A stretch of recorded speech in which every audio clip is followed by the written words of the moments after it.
Sambil digaplokin, disedotin ke tembok kepalanya.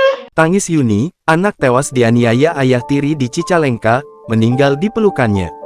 Yuni Trisnawati 33 hanya bisa menangis saat mengantarkan jasad anaknya yang berinisial BTM 4 ke ruang jenazah RSUD Bayu Asih, Jumat tanggal 5 April tahun 2024 siang.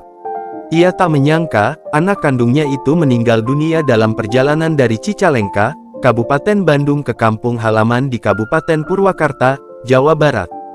Ia memutuskan pulang ke Purwakarta usai mendapatkan perlakuan tidak baik dari suami yang baru dinikahi selama 4 bulan itu. Yuni menyebutkan, Ujang Mulyadi 31, yang merupakan suaminya itu diduga melakukan tindakan kekerasan terhadap anaknya BTM pada Kamis tanggal 4 April tahun 2024 kemarin. Awalnya mah saya disuruh ke warung sama suami. Terus pulang-pulang anak udah basah kuyup, mungkin dimandiin nggak tahu gimana. Terus dibawa nongkrong sama dia. Nggak lama masuk ke kamar sakit katanya perut gitu.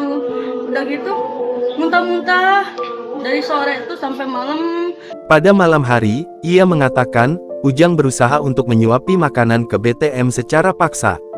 BTM yang menolak untuk makan itu akhirnya mendapatkan kekerasan fisik dari ayah tirinya itu. Setelah mendapatkan kekerasan fisik tersebut, Ujang sempat berkata kasar hingga akhirnya menyuruh Yuni untuk pergi. Akhirnya pulang ke Purwakarta, naik bus dari Bandung. Sampai di Purwakarta pagi ini, Jumat tanggal 5 April tahun 2024. Turun dari bus itu lanjut naik angkot, tapi sebelum pulang mau laporan dulu ke polisi. Di kantor polisi baru ketahuan anak itu sudah kaku, sudah meninggal, ucap Yuni sambil menangis. Yuni yang sebelumnya melaporkan kejadian kekerasan itu ke Polsek Purwakarta Kota itu langsung dilarikan ke RSUD Bayu Asih untuk pemeriksaan lebih lanjut. Namun naas, anak kandungnya itu benar-benar dinyatakan sudah meninggal dunia oleh pihak rumah sakit. Isak tangis Yuni pun pecah selama mengantarkan jasad anak keduanya itu dari kamar IGD ke ruang jenazah.